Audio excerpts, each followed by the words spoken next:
Hi, welcome to IELTS Cast episode 43. I just got off the phone with Noah, who is an IELTS success story from Vietnam originally, but he's been living and working in Australia for the past 5 years in Sydney. Noah is inspiring. His story is inspiring for several different reasons.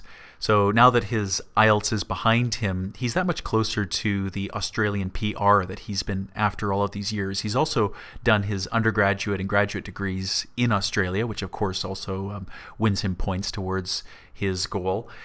And he's got a number of really interesting strategies and approaches to IELTS that I think you will find not only helpful, but just generally motivating. He's a hardworking individual and a very articulate guy. One thing that I'd like to highlight about Noah's experience with the IELTS is that he had his success in an English-speaking country after having two disappointing IELTS experiences in his home country of Vietnam.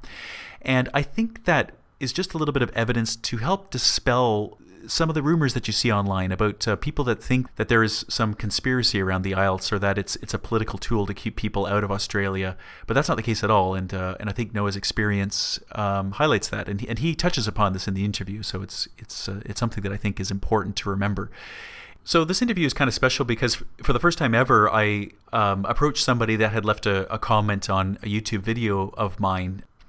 And so I emailed Noah and got a bit of background on his story, and that's how the whole thing kind of grew. It just germinated from this little comment on a YouTube video. So if you are a person that has scored well on the exam, preferably band 8 or above, I would really like to talk to you, and I think the audience that listens to the show would really appreciate hearing your insight because you have done what many people around the world want to do.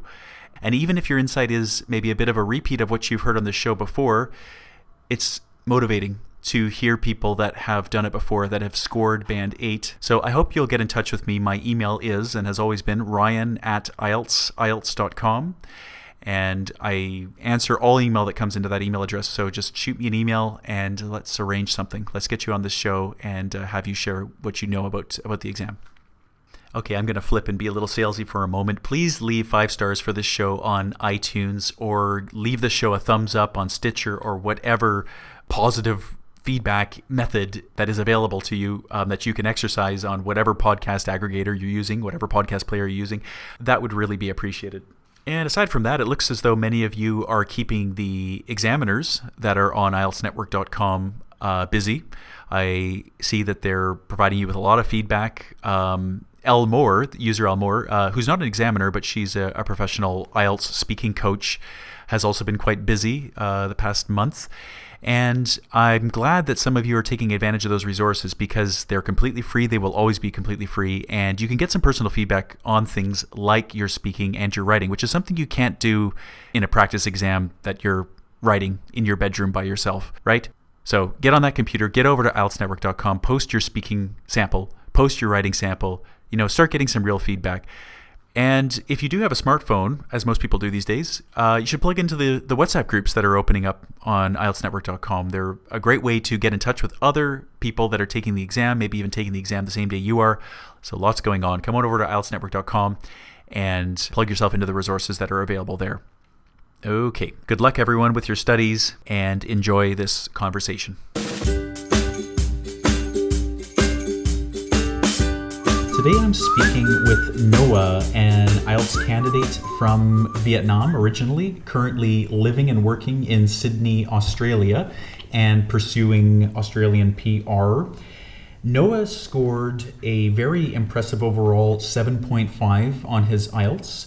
He scored 8.5 in listening, 7 in reading, 7 in writing, and 7.5 in speaking, which puts him above the band 7 threshold and allows him to apply at that level and move his application for PR forward.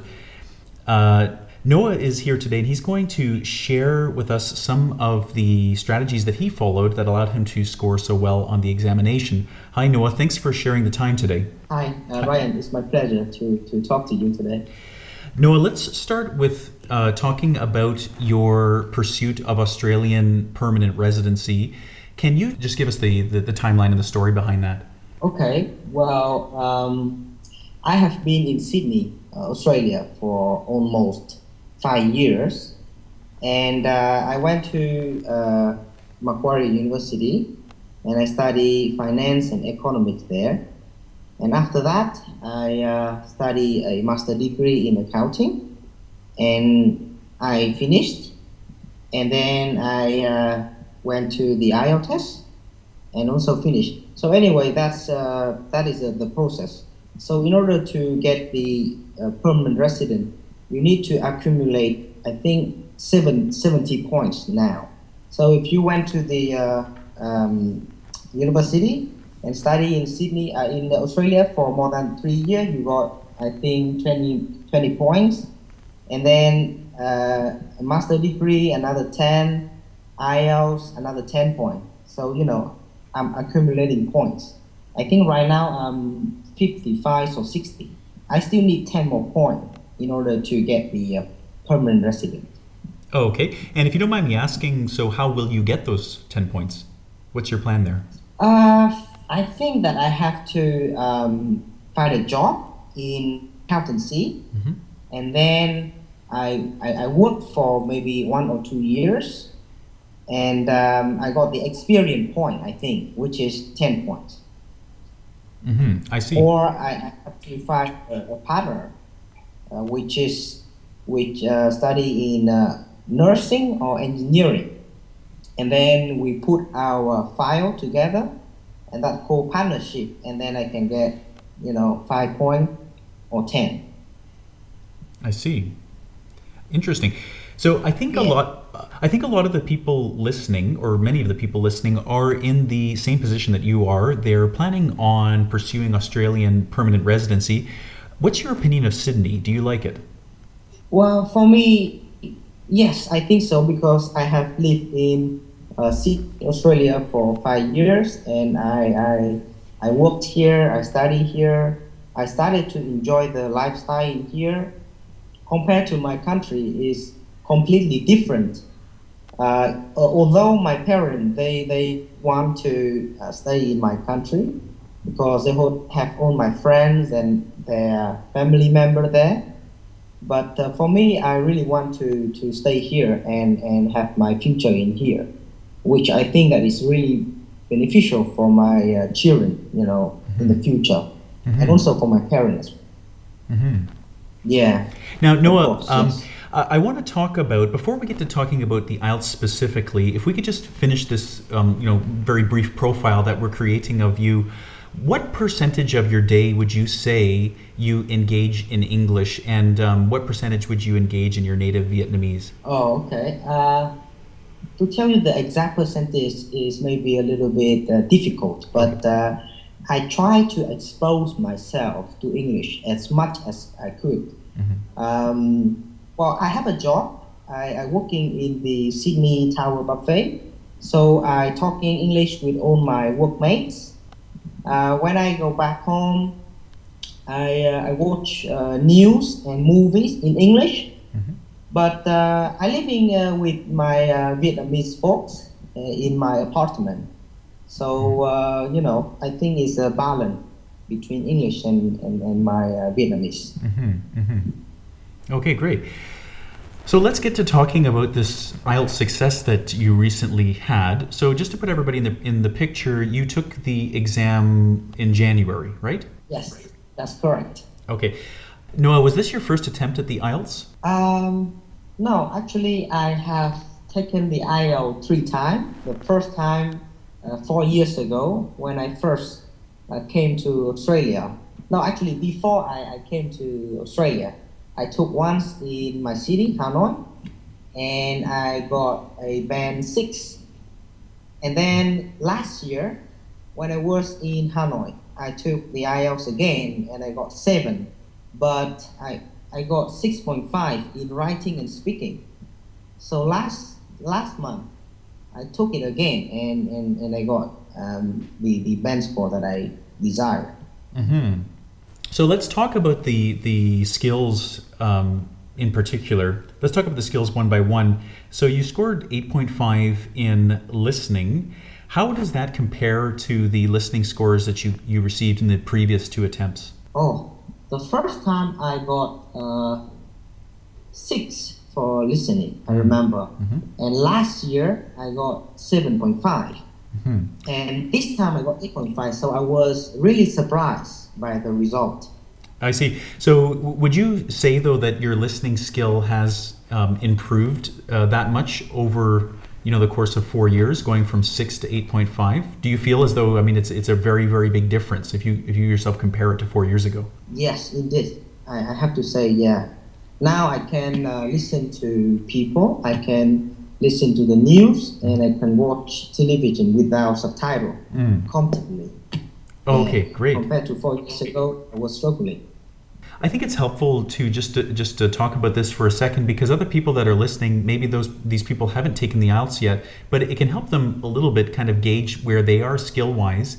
Maybe they're somewhere similar to where you were 4 years ago, where they're listening to movies, they're listening to news, and there's a lot of it they can't get.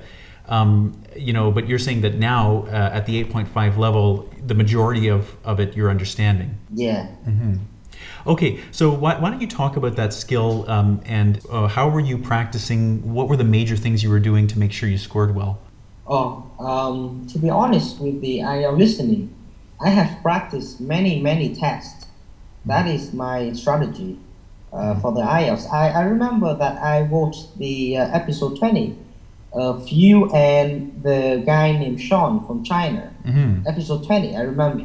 And then he said that his strategy was to practice again and again, many times. So I listened to him and I did the same. I practiced with many IELTS listening material. And that's how I got the score 8.5. Well, although when I was practicing, I only get about 7.5.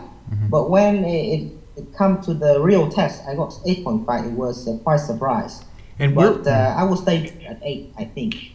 And where were you getting the practice tests from? I got all the material from the internet. Just basically just type in IELTS material listening, and then you can download unlimited material. So I just practicing every day, every morning actually, for the last 6 months. And were there any specific strategies that you found helped you to enhance your score? Listening. Well, I think there are several reasons to enhance my listening. Apart from practicing with the IELTS materials, I enjoy watching movies.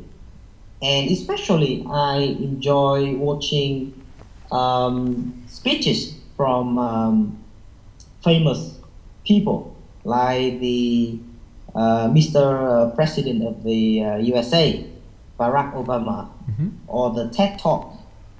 I download most of the talk into my phone, and I listen every time that I can have a chance, on the bus, on the trains, wherever I'm waiting in the queue or anything like that. I just taking advantage of that time and listen to all of that audio again and again. And with reference to the test itself in particular, are there any testing strategies that you would say truly enhanced your score? Well, I think that it can only be one way for the listening, and the quickest way actually is to practice with the material, like the Cambridge 1 to 10. Now it's a 10. So you just listen to it, and then for the first time, try to get as much as the correct answer as you could, and then listen again, and listen until you can get to the 9, and then do it many times. Just practice every day. I think so. That's the only way. There's no the other way. But I meant... and also for listening, there is one thing is that you have to use the time efficiently. By that I mean that when you come to the question, you need to, like for example, for the first part, for the session 1, but you need to go to the second session, and the third and the fourth, like ahead of it, like just reading the question ahead. Yeah, that seems Something to be like that. Yeah, no, I think that's becoming best practice. Most people that I talk to that score 8.5 or 9, they are doing that. So I hope people listening to this don't think that they keep hearing the same thing from me, but I think that's a great strategy to follow. Is that the time that you're given before the questions, or in the time you're given to preview the section 1 or section 2, you should be reading ahead to sections 3 and 4, which are more difficult. Yes. Yeah. You need to prepare like mentally. Mm-hmm. Now, why don't we move on to your reading score? You scored band 7, which is good. And how does that compare to the scores that you received in the first 2 attempts at the exam? Well, when it's come to reading, it's really funny. The 4 years ago, I got 5.5, but 4 years ago was long time. And at the time, my English level was very low. But last year, I got 7.5 for my reading. But last year, I didn't practice at all. But this time, last month, I got only 7. So when it's come to reading, I'm not really sure what is the best strategy to do it. Because, last year, I didn't practice. I went to the test and I got 7.5, which I believe that is on luck, pure luck. But last month, I have put a lot of practice for reading, just by listening. But I got only 7. And when I practicing reading, I always get 30 questions correct. It's always like that, always 10 wrong. I think the people who create the test has some sort of strategies or psychology tricks or something, Yeah. Yeah. I'm still like looking to improve my reading, but it seems like practicing with the IELTS material doesn't help. If we talk about the general readings in particular, what kind of text were they? Were they advertisements or academic texts, or what were they? Sometimes the general readings can be varied a little bit. General reading. I took the academic one. Oh, you took the academic. I thought you took the general. Yeah. I took the academic. Yeah. Oh, okay. I know, because you said you were pursuing Australian PR, so I just assumed you were taking general. So you took academic. Okay. Yeah, it's academic. Okay, and then with regards to specific strategies that you followed when engaging the reading exam, is there anything you can share there? Oh, reading. I think the order is very important. So there are several types of questions in IELTS reading: heading, filling the gaps, author names, and some other types of questions. So for each type of question, we need to have a specific type of answer. So for example, for heading, we should always do the heading last, because by the time that you read all the text, you're probably guessing the main point of each paragraph. So there's no point to do the heading first, I think. And filling the gaps is probably the most easy part, so we can do it first. Yeah, that's good strategy. And also, probably. Sorry, you were going to say and also? And also scanning and skimming are the two important techniques when it comes to reading. We need to master it when we practice. So that when it comes to the real test, we don't feel, we should feel confident when we come to the real test. Yeah, that's very good advice. Yeah, I know what you mean about the headings question type, which, as you said, should be kept to the end, because after you've already read through the text to look for the answers for the other questions, well, you have a pretty good feeling about what the different sections of the text are referring to and discussing and talking about, and then it becomes much easier for you much easier for the candidate to match the headings to the paragraphs they belong to. That's right. Yeah. But the headings can be also very tricky sometimes. I mean, even though we do it last, but that doesn't mean that we can only spend a short, few minutes to do it. We still need to do it, in a good amount of time, because sometimes it can be very close, the answer to the right questions. Yeah. Now let's talk about your writing performance. You scored band 7.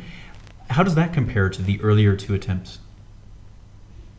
oh, that was so much better. Really? Uh, yeah, I got 6.5 last year, Hmm. but I I think the only reason that I got 6.5 is because I took it in my country. So, I think there is a reputation that taking the IELTS in Hanoi is easier compared to other places. So that's the I got 6.5. But writing is actually the skill that I have put a lot of efforts to it. And yeah, so I got 7. I really over the moon with only a point 0.5, but it is really hard work Hmm. and a lot of effort Yeah, and for for you, me. yeah, and for you, it makes all the difference because that's the level that you absolutely have to be able to win points towards your PR. Yes, yes. Okay, that's great. Is there anything you'd like to share about the writing, the performance that you've had this past month?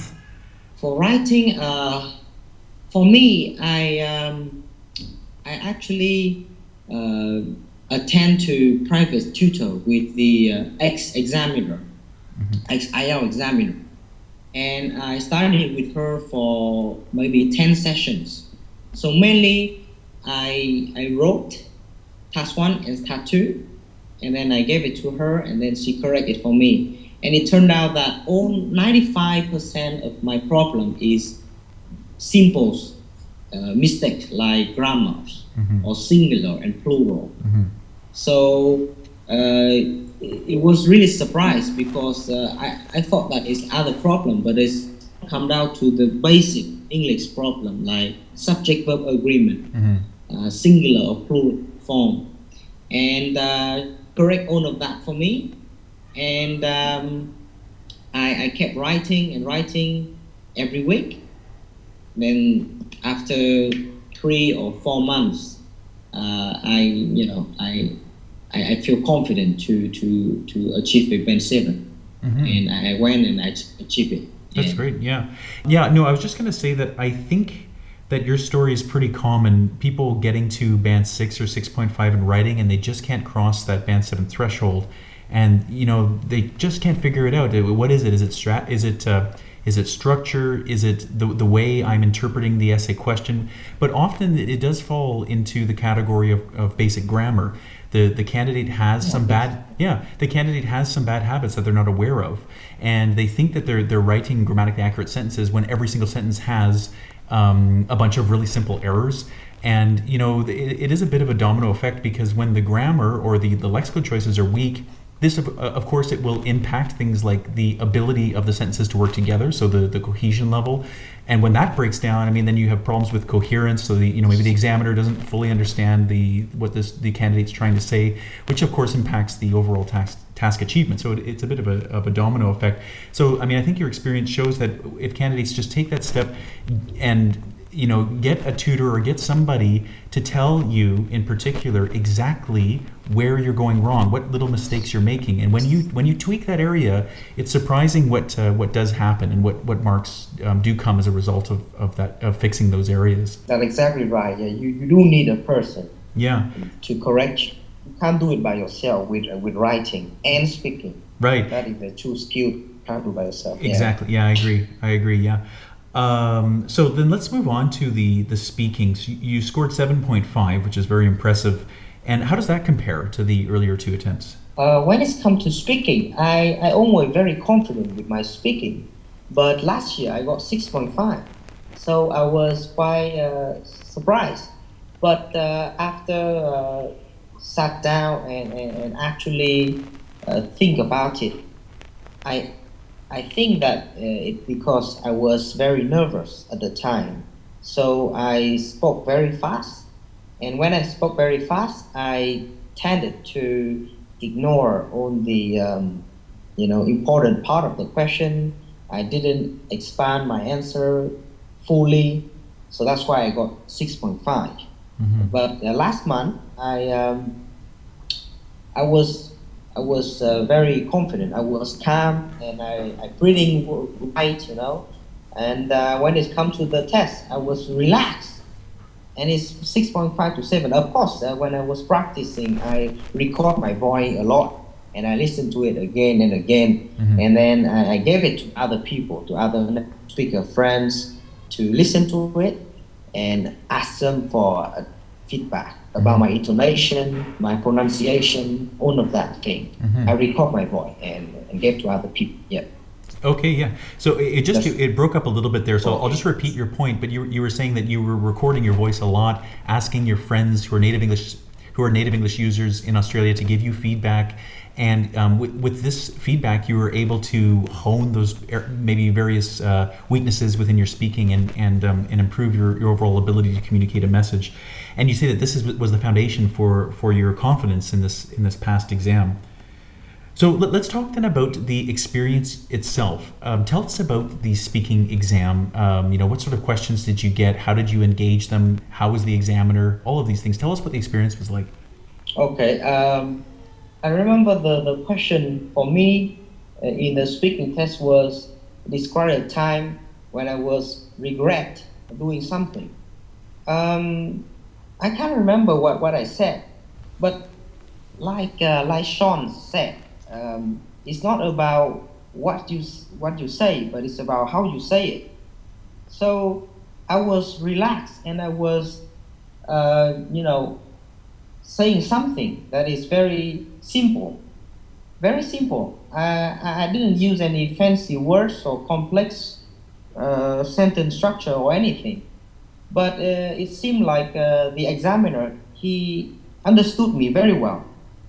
And that's how I got a good band score. So we just, speaking in simple terms, clearly and direct to the question. Nothing fancy and relaxed. I think it's all about the handling stress, because when students are nervous, they started to make mistake and error problems with speaking. Yeah, I agree. So how would you calm yourself down mentally? What sort of, is there an exercise or any sort of practice that you can put into place that helps to just clear your mind and calm you down? I think the only one technique that I use is breathing. Breathing, exhale and inhale, just very regularly. Inhale for 3 seconds and then exhale. And I was sitting there waiting for my test, very relaxing by breathing. Just like that, and clear my mind and calm when it comes to the test. And then, and also there is one thing that I should mention here is body language, because I read somewhere that 80% of what you're saying is through your body language. So sometimes like simple thing like the way you sit and how you move your hand. All that will affect your speaking, because IELTS speaking to me is like an interview. So if you got a good impression, examiner, definitely you got more score. That's what I always think. And when it comes to the exam, I was using my hand and like really helping with what I'm saying. I'm not pointing the finger. I use all my hand, if you know what I mean, just to make seem a little bit relaxed and confident, not nervous or anything. All of that thing of the IELTS speaking. I think this is, that's something that is new. And how about the examiner? How about the examiner? What sort of person were they, and how did they make you feel? When The examiner? Yeah. Oh, the examiner was white. He's very young, about 26, 27. Good-looking guys. He made me feel really calm and relaxed already. Compared with the last year, I got quite a unpleasant examiners. But anyway, it doesn't matter. It's all about me, how I calm myself and everything. Right. It's not about the examiner. Yeah. Great. That's what I think. So to wrap up, then, you had this amazing overall 7.5. The IELTS is now behind you. What would you like to communicate to somebody that's in the same position that you were? They want to cross that Band 7 threshold, but they're struggling. They've taken the exam 2 or 3 times. What would you say to this person? Oh, I think just keep believing keep practicing every day, and you got to be confident that you can achieve it, and you will achieve it. I think through IELTS, I'm growing my internal confidence because, last year or 3 or 4 years ago, I was not confident. I couldn't speak English very well, and I didn't even think that I could ever using English fluently. But by practicing and always believe that I can achieve it. Although all my friends, they sometimes they say that you couldn't do it because many people have tried and they fail. So so do you. But I think that this is something that I can do, and I practicing consistently, and I achieve it. Now I feel really, yeah, I feel great. Mm-hmm. So I hope that other students who, in same with my position a few years ago, they could, do the same. They could always believe in and practicing. I'm practicing every morning for the last 4 months. So I think practicing is important. Believing is not enough. Believing and practicing will make a, great achievement. I think that's very, very good advice. Well, on that note, Noah, I want to thank you for sharing these informative tips and for allowing everybody to tap into your knowledge. Congratulations on this great success, and I hope that Australian PR comes to you soon. Thank you, Ryan. Thank you very much.